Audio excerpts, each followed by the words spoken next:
Tesla has a really big problem that no one seems to be talking about. About 1 week ago, I took delivery of this brand new Model X where I got to see both the best and worst that Tesla has to offer right now in 2023. Amazing technology, insane performance, especially on this Plaid model. But I also saw a broken system and one full of really big compromises that should not exist on any of Tesla's vehicles, especially right now as the company has matured so much. And at the end of 2023, with so much advancement, these Tesla problems are basically unexcusable. Inexcusable? Unexcusable? You get what I'm saying. So in this video, I want to tell you some stories about the Tesla ownership experience and problems I've had and others have had to see if you agree or disagree and sort of give you my thoughts on this Model X 1 week later. If you are a new Tesla owner, you're about to become an owner, watch this video in its entirety because it's going to be an invaluable resource full of a bunch of questions and answers and sort of breaking down some of the Tesla myths. And also, if you're a longtime Tesla owner, I also want you to watch this video and comment below because you've owned a Tesla, maybe multiple Teslas, you've driven a Tesla, you and I know the problems that are a big deal and the problems that are overblown. So no matter where you are in your Tesla ownership experience, watch this video because I guarantee you're not going to regret it. And what I have to share at the end is a big surprise and one that I can't believe I'm going to say on video, but I'm going to do it. Now's the time. And also huge thanks to Masterworks for sponsoring this video. More on them in just a moment. So if you do any search of Tesla on Google or YouTube, you're going to inevitably be led down the rabbit hole of the company's biggest problems. These are build quality issues, panel gaps, battery degradation, range anxiety, the switch to Tesla Vision. You're going to hear a lot of negatives about owning a Tesla that honestly might sort of turn you off to the company and the cars because if you read or watch videos on YouTube, they sound like they're more trouble than they're worth and not a good buy. There's a lot of fear-mongering happening in these videos and in these articles that make owning a Tesla sound like a terrible decision. And if you've never owned or driven a Tesla before, it can be really hard to tell what's a legitimate problem and what's completely overblown because more often than not these days, a lot of the problems you're going to hear about are very one-sided, that maybe at one point had some legitimacy to them, but these days, it's probably not as big of a deal as these videos would have you expect them to be. As an example of this, let me tell you a little bit of an inside story into some of my recent Tesla deliveries. And I had mentioned this in a previous video, but when I first took delivery of my very first Tesla, this was the cheapy Tesla back in the day, the Standard Range Plus back in 2019, I felt like a celebrity at a red carpet experience. I know that's sort of a weird analogy, but I was ushered into the showroom. My car was there and presented and charging. I had a Tesla representative right there with me. Felt like a very special experience. And as you can see from this goofy smile on my face, I was in seventh heaven and thought it was absolutely amazing. And I can tell you then, at least with my personal experience, there was no one checking for panel gaps. There weren't people going through checklists or counting down problems. People were just excited to be there. They were excited to get the Model 3, and it was an exciting and fun experience, which is in stark contrast to the deliveries I've had recently. Again, maybe it's just me, but every other Tesla experience I've had since that first one in 2019 has been a bit of a different mood. Yeah, people are still excited to be there, but I feel like everyone I've seen sort of taking delivery of their cars are like going through the panel gaps and inspecting for issues and checking the door handles and checking the wheels and different parts of the body. Yes, Teslas have been known for their controversial build quality, and I'll get into that more in a moment. But to be honest with you, as it stands in 2023, I think that this problem is severely overblown. Panel gaps, sure, they're a thing. Tesla, I don't think, is capable of building the 100% pristine, perfect car. But also, I don't think other companies are capable of this as well. And I'm not sure if other companies are held to this high level of standard that Tesla is. And the idea of checklists and going through pages and pages of inspections. And to me, all this just seems a little overblown and not worth your time or your stress these days as it stands right now. And to be clear, I'm not saying that this fear is totally unwarranted. Back in the early days of Tesla, especially as they went through the production hell phase of the Model 3 back in 2017, 2018, 2019, there was a serious and legitimate problem with the build quality of these early Model 3s. In fact, at one point they were sort of making these in tents outside of the Fremont facility. Yes, there was a problem back then and some valid criticism to Tesla. These cars had some initial problems. But I've got to tell you that since then, over the years, as they have perfected the formula of Model 3s and Model Ys especially, these cars are built way, way better than many give them credit for. And when you go online and watch these videos, you may be suggested to download a multi-page checklist, and you've got this 20-point inspection and all this stuff. To me, it just sounds like you have to be afraid to take delivery and be very much prepared to reject the car because it's going to be, super problematic. Where that's not really the case anymore. Yes, there are exceptions to this. There may be some issues that you may have, but I feel like for 95% of people, it's going to be a fun day. You go and enjoy it. You check out the car, but it's not going to be a problem, and you shouldn't be afraid like articles and videos would have you believe you should be. The second big problem that Tesla is currently facing is an issue for many owners that criticize them for their lack of CarPlay or Android Auto inside of their cars, because as we see the competition adopt these systems and all the advantages they have, it can make Teslas, in contrast, look a little underpowered or under-equipped for a lot of the big features they're missing compared to cars that are thousands or tens of thousands of dollars cheaper. Now, many drivers out there may try to convince you that not having CarPlay or Android Auto is going to be a deal-breaking experience and one that should force you away from Tesla into other companies. But the ironic thing about this is, well, for one, you have other companies like Rivian who have followed Tesla's lead and are also not adopting CarPlay or Android Auto, but going with their own in-house system. But also, I can tell you, as someone who is very heavily invested into the Apple ecosystem, and as much as I loved CarPlay and other vehicles, I can tell you that not having it in my Tesla can at times be annoying, but it's certainly not the deal breaker that the internet would have you to believe it is. And look, I know for some of you, this all seems pretty obvious, but I can tell you personally that I hear from people every single day who have a very hard time discerning the Tesla news and separating the fact from fiction, because there just seems to be a relentless, nonstop pace of all this Tesla news. It always seems doom and gloom. And it'd be one thing if these headlines were just harmless jokes, but public sentiment can turn the world upside down in just a matter of moments.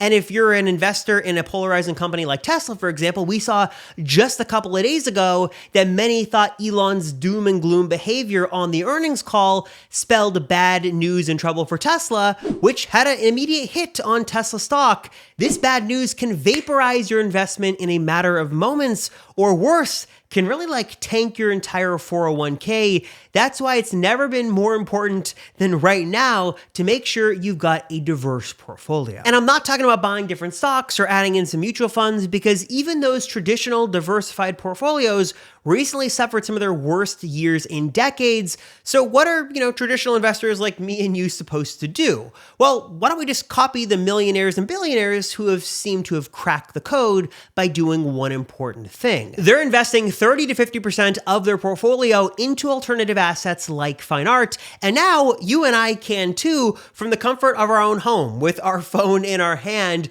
We don't need to have millions of dollars or these exclusive sort of connections in the art world. Investing in fine art has totally been transformed and changed for the better thanks to this video's sponsor, Masterworks. Masterworks has generated over $45 million in art sales and distributed those proceeds to investors like you. Their team of art market analysts and financial experts handle it all. They're at 16 exits so far, with each of them delivering a profit. With now over 850,000 users on the platform, Masterworks' latest offerings can sell out within a matter of hours or as quickly as a matter of minutes. The stuff goes fast. You don't want to wait, which is why anyone typically signing up has to wait on a wait list before they get their turn.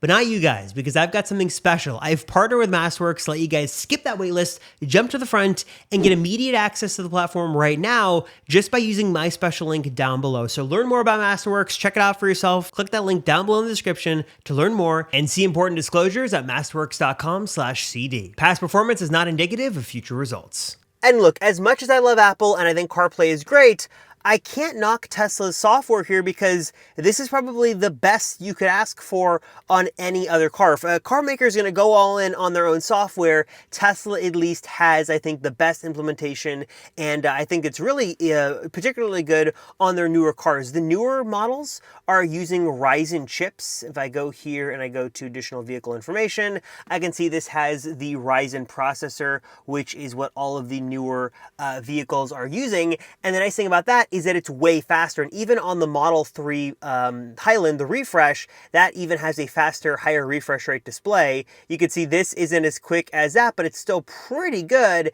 And everything on here is very snappy and smooth. And what I like about Tesla here is that they've got even sort of their own app store now. Of course, there's rumors an official app store is coming, but in the meantime, they've got their own services here. You've got Apple Music, you've got Tidal, you've got Spotify, all of the major ones, even SiriusXM on the S and the X, which I'm still not exactly sure why they only reserve it for the S and the X. I don't know why it's not on the 3, but you've got your own apps here, and the software experience is really good. It's Google Maps based for navigation and routing, so that's super fast. I love that you've got this really big, beautiful map here that you can use, turn-by-turn directions. You even have satellite mode, which is cool. You've got live traffic. If you want to see, where do I go to charge? I tap this button, and I can see not only all the superchargers around me, but I can also see the price. I can see the wait time. The battery can precondition. It's little things like this that sort of shows you the beauty of Tesla's hardware and software working together. CarPlay is great, but one of the limitations of that is that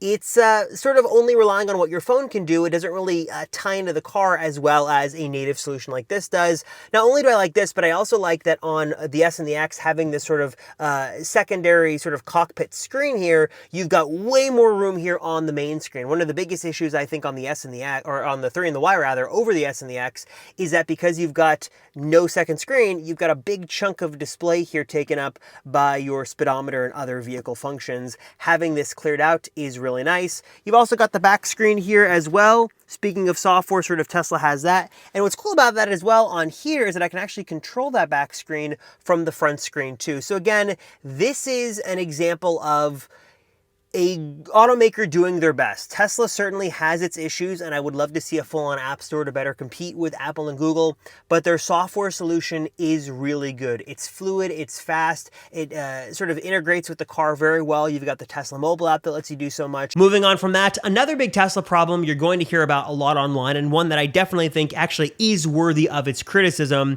is Tesla removing ultrasonic sensors and moving solely to their new vision system with new higher resolution hardware for cameras. And I know opinions on this are very split. Some people are all in on the vision system. They think it's amazing and people are being unfair to it.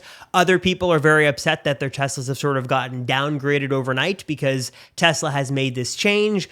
And I'm sort of somewhere in the middle, though I probably lean a little bit more critical than I do positive on this vision system. And let me be clear that I have no doubt that Tesla has some of the best engineers in the world working for them and making amazing things, and I'm sure their vision system is ultimately going to be great, but in its current form, as it stands right now near the end of 2023, it feels like an extremely premature decision on Tesla's part to remove ultrasonic sensors and to go all in on this vision system that powers many critical parts of the car, like making sure you're parking the car not going to hit anything, because it's severely limited. It's not on par to what the ultrasonic sensors were. It's in fact quite worse. And in a lot of ways, you've now lost a lot of Tesla features because the car is limited with what it can do with cameras. And yeah, it's a pretty big downgrade. I can tell you, I really did enjoy the ultrasonic sensors on my older Teslas. I never thought that they were a luxury feature, but now moving to a vision-only car, I'm way more cautious about parking, and I'm way more nervous because I know the system simply cannot be trusted. And it's not just the switch to the vision-only system where Tesla is removing sensors unnecessarily and causing some bigger issues. For example, one of the big features of the Model X for years now was that unlike every other Tesla, All the doors here are motorized except for the front, so you could open and close all the doors with your key fob, with your phone, or from even inside the car itself. And while the Falcon Wing doors still do have ultrasonic sensors on them, I think this is one of the only parts of the car, if not one of the only Tesla sort of parts these days that still has ultrasonic sensors on there. And these still work pretty reliably well. Sometimes there are issues though, but these have to have those sensors because they've got to go up and down around objects, whether you're inside sort of a lower roofed parking building or inside your garage. Or the big selling point of the Model X and the Falcon Wing doors is if you've got cars on either side, minus my bad parking job here, but it's empty, cut me some slack. The big goal and the big sort of dream about these doors was you could navigate around them super easily and navigate around objects, and these still do have ultrasonic sensors. The problem though is that not only are there no ultrasonic sensors around the car for your parking, and what I said was really annoying, but they also took the ultrasonic sensors away from the doors. So for years now, again, like I said, the selling point of the Model X was that you could go over here, you could open the door, it opened for you by using the ultrasonic sensor to find those issues and those objects that it could hit, and then you could go in and close the door. And while there still is a motor on this door, you'll notice that's as far as it opens. It used to probably open, depending on its clearance, up here, if not all the way open, which was nice, but now it's only going to open that much. And I'll show you again. Now you'll see here the motor engage when the door closes, so there's still a motor here, and you sort of have to feel that motor and fight that motor when you open the door. But again, pressing it open, that's as much as you get, which is sort of annoying and sad because that was one of the big sort of perks of the doors here on this car. Now I can still close the door just by using my foot here on the brake here is going to close it, which is sort of cool. But again, it's sort of very disheartening that, again, if I open the door here, that's as much as I get. And I got to fight that motor to push it open. For many, many years, like I said, the big draw of the X was that it had auto doors that would open and close. Now you've got ultrasonic sensors here, but still none on the front doors, which is a bit disappointing and a feature you're now missing on the latest and greatest Tesla you can buy. Another pain point in the wider Tesla ecosystem you're going to hear about over and over again, especially if you're a new owner or you're potentially getting a Tesla, or I guess even if you've had a Tesla for a while, and that is Tesla service. Because for years, Tesla service has gotten a very bad rap, a very bad reputation, because they can be expensive to repair, they can be a slow process to get repaired. There have been a lot of problems, but I do think there's been a lot of improvements with Tesla service over the years, and this is an excellent example of the internet effect on Tesla, specifically with Tesla service, and this really applies to many parts of Tesla as a whole, and here's what I mean by that. When you have a good experience with something, like you get a good phone you like, or you get a good watch, or whatever the case may be, you may say that to a couple of friends or family members and say how much you like something, but then go about with your life and not really care about it. When you have a bad experience, though, like you have a bad experience at a restaurant, or you get a phone you don't like, or something happens, especially with customer service related, you're way more inclined to jump online and talk about the bad things about it and, the negatives, and leave a bad review, all that stuff. I think that's exactly what's happened to Tesla service as well. I think the vast majority of people who own Teslas, myself included, have had nothing but a very positive experience with Tesla service. My local Tesla service centers have been great. They've been very accommodating. They've been friendly. They've answered my questions. They've been fast with repairs, even beating estimates and getting things done in a timely manner.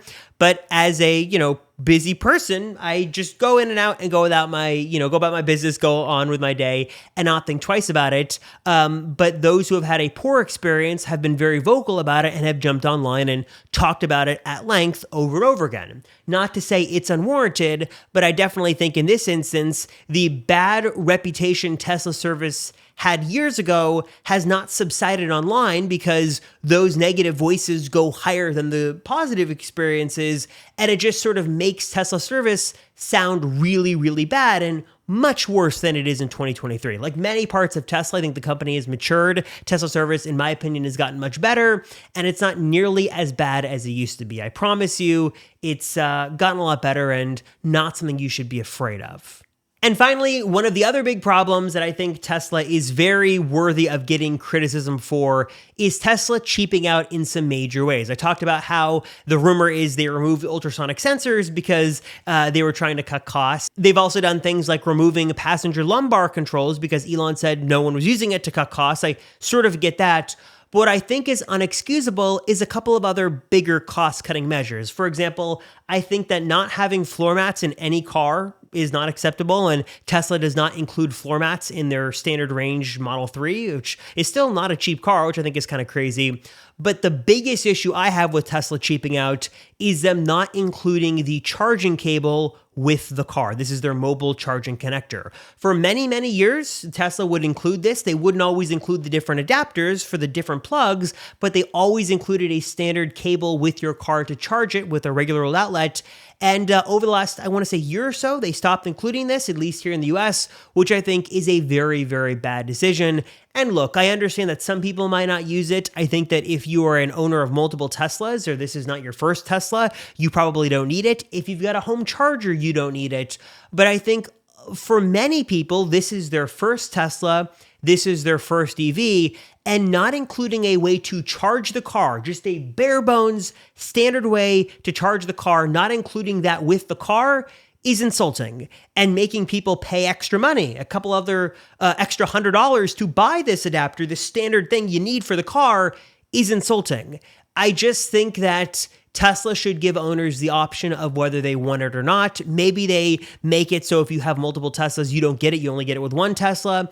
But for someone buying their very first Tesla, their very first EV, who does not have a home charger and maybe, quite frankly, is still trying to figure out how charging works, to not include a charger with the car and then make them pay for it after the fact, to me just seems sort of insulting. So I am curious to know your thoughts. Please let me know down below your thoughts on Tesla's ownership experience from your perspective. Is it good? Is it bad? What are the biggest problems you saw in your research, and have they been valid? Have they been overblown? Please let me know down below. And also, I'm super excited. I have a very special announcement, and I want to do a special giveaway for you guys watching this far at the end of the video.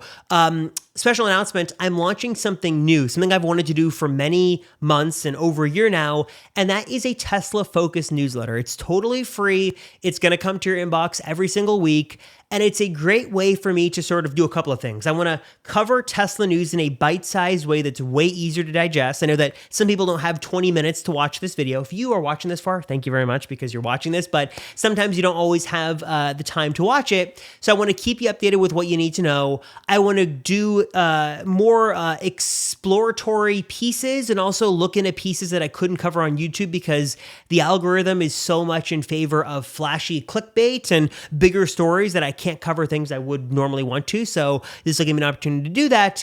And also, it's going to give me the opportunity to answer questions you may have that I can't answer here in YouTube videos. So I'm super excited about this. It is totally 100% free. I'm launching it very soon. And if you're watching right now, you actually can win free Amazon money just by signing up. So I want you to go to the link down below. It's teslanewsweekly.com. I know, very original. teslanewsweekly.com. You can put your email in there to sign up. You're going to get a confirmation email.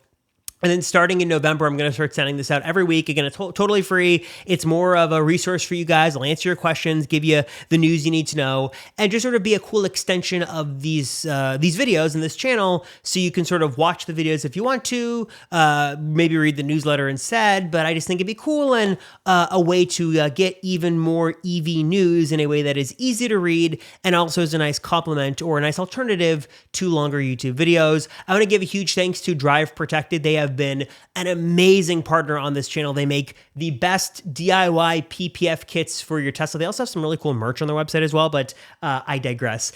Drive Protected has been a wonderful partner. They are the #1 source, the go-to place for DIY PPF for your Tesla, and they are our inaugural partner and sponsor for the first few editions of Tesla News Weekly. So I want to give a huge thanks to them. The team over there is amazing. Thank you to Drive Protected. And yeah, so if you go to teslanewsweekly.com, subscribe to the newsletter, I'm going to pick a couple of people on that list and give away some free Amazon gift card money, $25. Maybe I'll give away some Tesla accessories as well. I've got some floor liners to give away and some other goodies. So subscribe. I'm going to be doing some giveaways with those who are subscribed, totally free, and just something fun that I'm excited to launch. I'll have more news on that soon. If you made it this far in this video, thank you so much for watching. Let me know down below. Actually, let's do this. I'll also do a giveaway on this video too. I want you to subscribe to the channel, like this video, then comment down below that you have subscribed to Tesla News Weekly. And for those of you who have subscribed and then also commented here, I'm going to pick some people at random and do some giveaways to say thank you, because I'm really excited about this and it would not be possible without your support. So long-winded outro, but I appreciate you guys as always. Thank you so much for your comments. Thank you for your support. Thank you for watching these videos. It really means the world to me. I'm Robert Rosenfeld. Thank you as always. Subscribe to the newsletter, teslanewsweekly.com, and I'll see you all in the next one.